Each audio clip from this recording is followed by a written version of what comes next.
Right now, I am lying face down in the mud under the twisted roots of an old oak tree. I am terrified to breathe. 5 feet away, my mother is walking through the dead leaves. She is humming the same lullaby she used to sing to me when I was a baby. It sounds sweet, except she isn't holding a warm blanket. She is holding a loaded crossbow. 10 minutes ago, I refused to participate in our family tradition and kill an innocent tourist. Now the tourist is dead, and the new game for this season is simple: hunt the sun. But here's what I don't understand. When I looked at that tourist's face, he looked at me like he recognized me. He looked at me like I was the monster, not my parents. Me. Tell me, what if the person you're running from knows something about you that you don't know yourself? The Millers, neighborhood saints. Dad fixes kids' teeth for free. Mom runs the food bank. We own 3 body bags and a bone saw. But I didn't know that part, not until 10 minutes ago. Every year for my birthday, we go on a special camping trip deep in Blackwood Forest. No phones, no internet, just family bonding.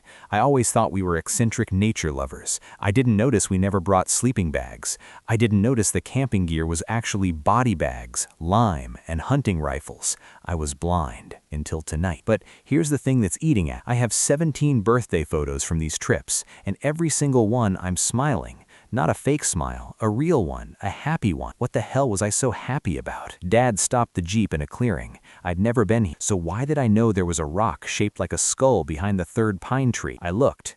There it was, exactly where I knew it would be. "Happy birthday, son," Dad said, turning off the engine. He looked proud. He had tears in his eyes. "Today is the day you become a man, Jason. Today you join the circle." Become, I thought. Why did he say become? Mom kissed my cheek. "You're going to make us so proud." She paused. Again. Again?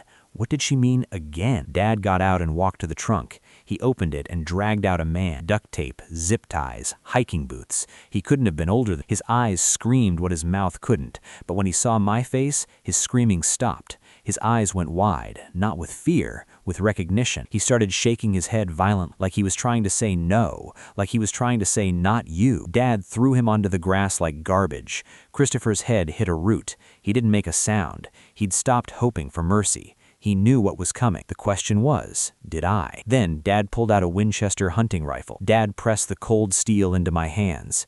"This is Christopher," Dad said calmly. "Christopher was hitchhiking. Nobody knows where he is. Nobody will miss him." I stared at the gun. I stared at Christopher. He was still looking at, still shaking his head, tears streaming down his face. And then he did something that made my blood freeze. He held up his bound hands. He was showing me his wrist. He had a scar there, a very specific scar, 3 parallel lines. I looked down at my own wrist. I have the same scar. I've had it since I was 12. Mom told me I got it falling off my bike. Christopher saw me looking. He nodded, slowly, deliberate, like he was saying, "Yes, we match. We're connected. You did this to me before." "What is this?" I whispered. "This is the tradition, Jason," Mom said, smiling. "The world is divided into wolves and sheep. We are wolves." But I wasn't listening I was staring at Christopher's scar. I was staring at mine. I was trying to remember something just out of reach, like a word on the tip of your tongue, like a dream fading at sunrise. Tell me, what's worse, discovering your parents are killers or discovering you might be one too? My hands were sweating. The gun felt like it weighed 1,000 pounds. "What happened when I was 12? I asked. Dad's smile flickered. "What?" "The scar," I said, "on my wrist. Christopher has the same one." "How?" Mom and Dad exchanged a look, a quick look, a worried look. "You fell off your bike," Mom said. Her voice was too steady. "You're deflecting, son," Dad said. "Focus on the task. Shoot him now." But Christopher was still looking at me. He was crying, but he was also nodding, like he wanted me to remember, like he needed me to remember. I closed my eyes. I tried to focus. And then it hit, not a memory, a smell. Copper, blood, pine trees, and a voice, my voice, younger, saying, "Please stop screaming. Please stop screaming. Please."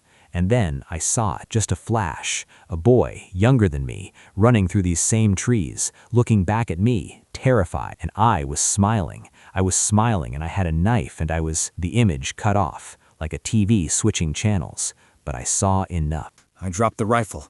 "No," I said, "I'm not killing him. This is sick. You're sick." The words came out automatic, but part of me wasn't sure if I meant my parents or myself. Silence. Dad looked at Mom. Mom sighed, looking disappointed. "I told you the dosage was too low, Thomas," she said. "He's remembering." "Dosage? What dosage? What did you give me?" Dad's eyes went dead. He pulled a pistol from his waistband.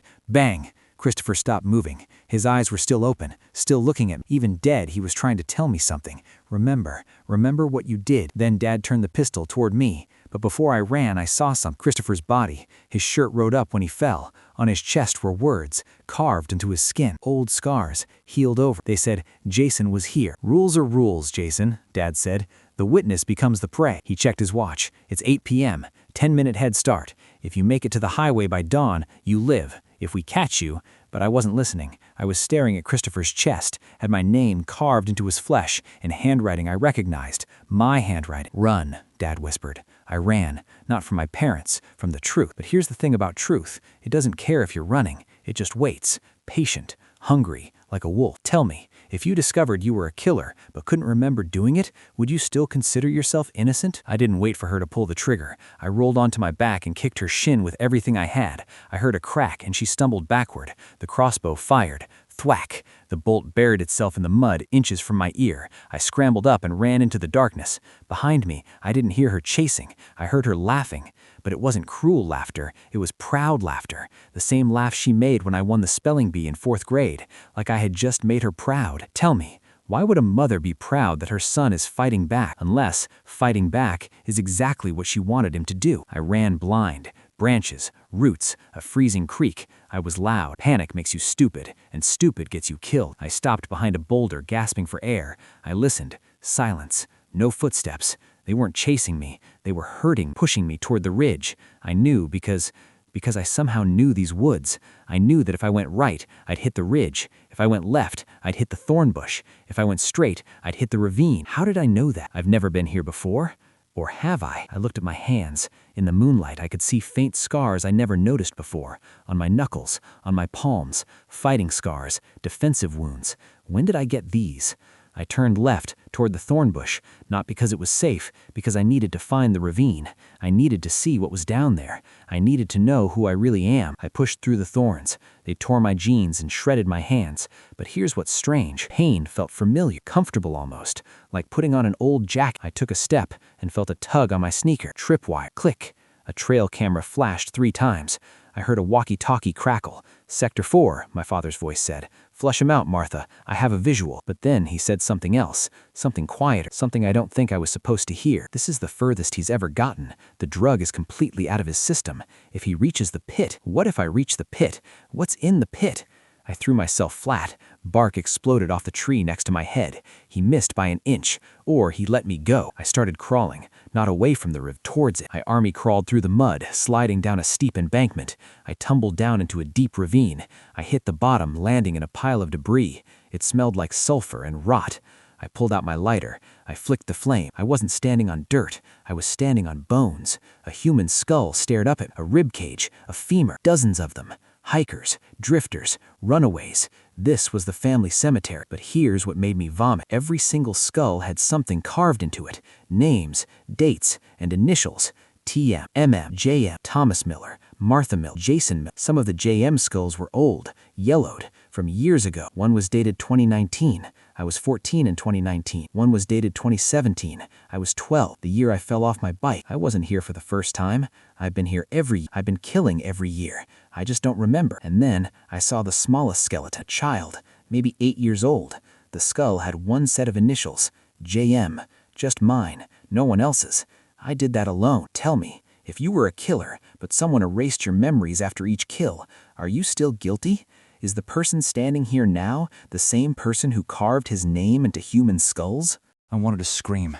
I wanted to claw my own eyes out. Then I saw a wall of the ravine wasn't dirt. It was a door, a metal door hidden behind hanging roots. I pushed it open. Inside was a small room, concrete walls, a medical chair with straps, a table with syringes, and a cabinet full of bottles.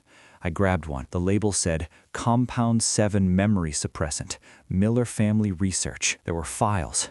I grabbed one with my name on it. Subject, Jason Miller. First hunt, age 9. Total confirmed kills, 7. Notes, subject shows exceptional predatory instincts, but requires chemical intervention to maintain social integration. Recommended increased dosage annually to prevent breakthrough memories.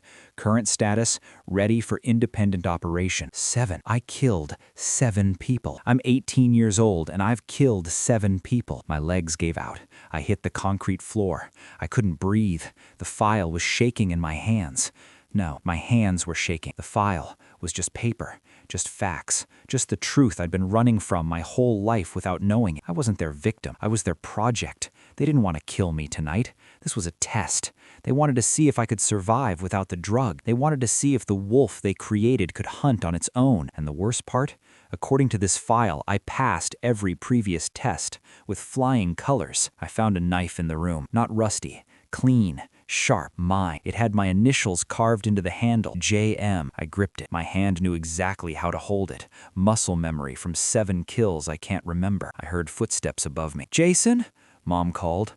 "Come out, honey. You found the room, didn't you? You know what you are now." The beam of her flashlight swept toward the door. "Come home, baby. Stop pretending to be a sheep. You were never a sheep." I had the knife. Part of me wanted to use it, and that part of me wasn't scared anymore. That part of me was excited. Tell me, if you discovered a monster living inside you, would you try to kill it, or would you let it out? I held my breath as my mother slid down into the pit. When her flashlight hit the pile of skeletons, she walked past them like furniture. She stepped on a rib cage. It cracked under her boot. She didn't look down. She'd done this before, probably 100 times. She opened the door to the concrete room. She saw me standing there, holding the knife, reading the files. She didn't look scared. She looked relieved. "Finally," she whispered. "You know. You finally know. Now we can stop pretending." I lunged and drove the knife into her thigh. She didn't scream. She grabbed my face with both hands and kissed my forehead. "That's my boy," she said. "That's my beautiful wolf. Tell me, is it possible to love someone and want to destroy everything they made you at the exact same time?" She collapsed into the corner, clutching her leg, but she was smiling. Through the pain, she was smiling. "You always were the best one, Jason," she said. "Better than your father, better than me. Do you know why we chose you? Do you know why we made you into this?" I didn't want to hear it. I grabbed the walkie-talkie from her belt, but I couldn't move. I needed to know. "Why?" I asked. "Because you were born wrong," she said softly, like it was a lullaby. "When you were 3, you killed the neighbor's cat. When you were 5, you tried to drown your cousin in the pool. You don't remember. We made sure you don't remember. But we saw what you were, what you really are. We didn't create the monster, Jason. We just trained it, gave it rules, gave it targets that wouldn't be missed. We saved you. Without us, you would have killed someone important, someone who mattered. You would have been caught, prison, death row. We gave you a life." Tears were streaming down my face, not because I didn't believe her, because I did, because somewhere deep inside I could feel it, the thing she was talking about. The hunger, it had always been there. I just called it other names. Competitive spirit, ambition, focus. But it was always hunger. "You're lying," I whispered, but my voice was shaking. She looked at me with something like love. "Am I? Think about it, Jason. Think about how you felt when you kicked me, when you heard my bone crack. Did you feel guilty, or did you feel alive?" I didn't answer. I couldn't, because I knew the answer, and it wasn't guilt. I grabbed the walkie-talkie and climbed out of the ravine. I needed air. I needed to think. The radio cracked. "Martha? Come in, Martha. Did he find the room?" I pressed the button. "She's alive. She can't walk." There was a pause. Then Dad's voice changed, softer. "Jason, now you understand. Now you know why we did what we did. You're not a victim, son. You never were. The victims were in that pit. You put them there. We just helped you forget so you could live a normal life between hunts. Come home. We'll adjust the dosage. You'll wake up tomorrow remembering nothing. You'll go to college, get married, have kids, and once a year you'll come back to the woods with us. That's the deal. That's how this works. And if I say no, then we have to put you down. A wolf that can't be controlled is just a rabid dog, and rabid dogs get shot." I looked at my hands, the hands that carved names into skulls, the hands that felt comfortable holding a knife. "What if I'm not the one who gets shot tonight, Dad?" Silence. Then a low chuckle. "There he is. There's my son. Fine. Let's finish this the old way. Hunter versus hunter. No more tranquilizers. No more memory wipes. Winner takes all. But know this, Jason. I've been doing this for 40 years. You've been doing it for 9. And you don't even remember your training. I do. Tell me, When two wolves fight, which one wins? The experienced one or the one with nothing left to lose? I looked at the file I'd stuffed in my pocket. 9 years of hunts, 9 years of kills, 9 years of training I couldn't access, but my body remembered. I'd proven that already. When I kicked Mom, when I held the knife, my muscles knew things my mind didn't. I took off my red jacket. I built a decoy. I knew exactly how to make it look human. I knew the angles, the proportions, knowledge I shouldn't have, training bleeding through the chemical fog. I crawled away and hid behind a bush. I had a clear view of the decoy. "Dad," I yelled, my voice cracking. Fake tears. "I'm scared. I don't want to die. I'm coming out." "Good choice, son." I pushed the jacket out. Boom. The jacket exploded. Perfect shot, center mass, right where I would have aimed, because he taught me, even if I don't remember. I saw the muzzle flash. Deer stand. 30 yards. Pine tree. He was racking another round. I raised the crossbow, my mother's crossbow. I had one bolt. He had years of experience. But I had something he didn't. I had nothing left to lose. No identity, no past, no future worth protecting, just the hunger. And for the first time in my life, I wasn't trying to suppress it. He saw me. Our eyes met across the dark forest. For a moment, neither of us moved, and I saw it in his face. Fear. Not of dying, fear of what he created. Fear that the student had surpassed the master. "You know what's funny, Dad?" I called out. "You spent 9 years making me into a perfect predator, and then you made one mistake. You let me wake up." He raised his rifle. I released the bolt. "Tell me, when you finally embrace the monster inside you, is that freedom or is that surrender?" The bolt hit his shoulder and pinned him to the tree. He lost his footing. He fell 30 feet. I heard the wet crunch of his spine hitting a root. Then, silence. I walked toward him slowly, not running, not panicking, hunting.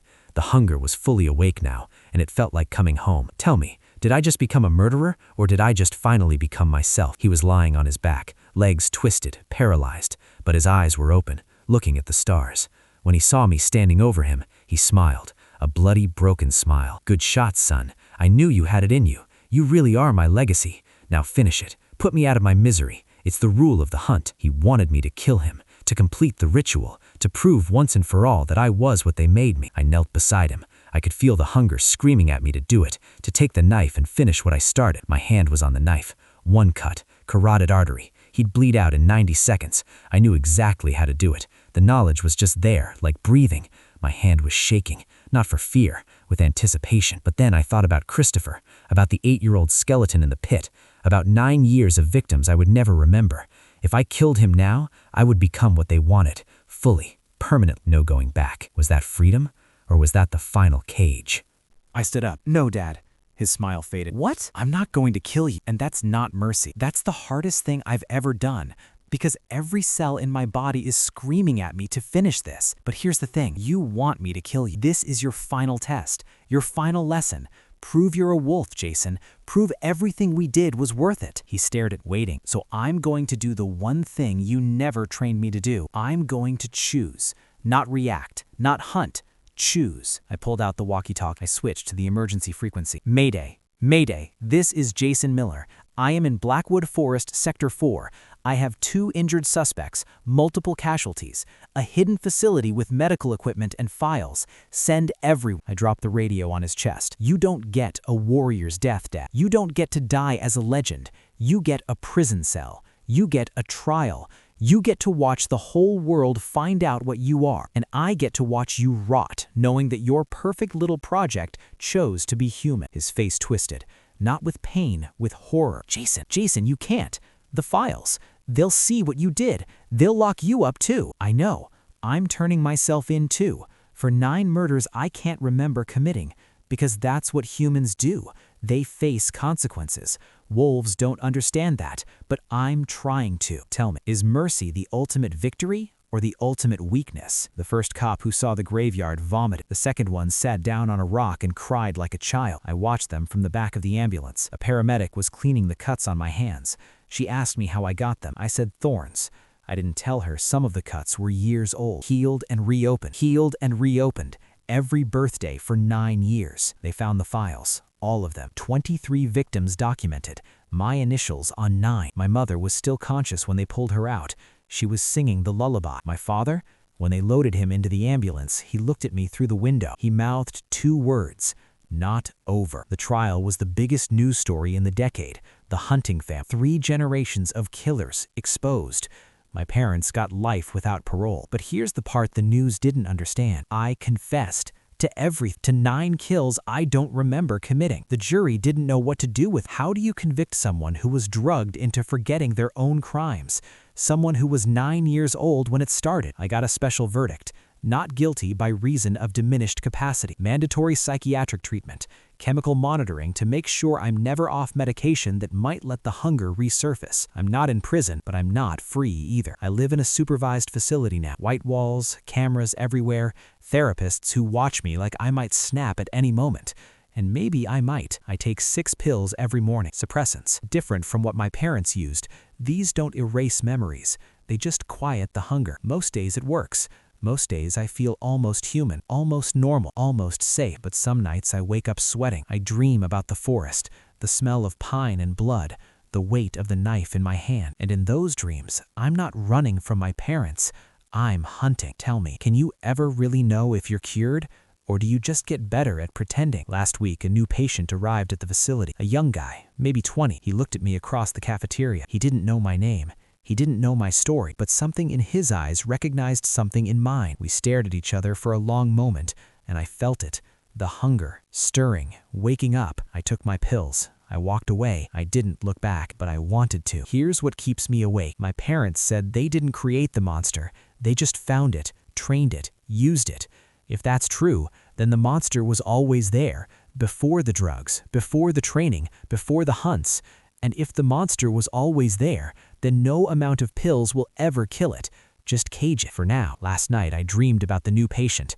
In the dream, I wasn't in the cafeteria.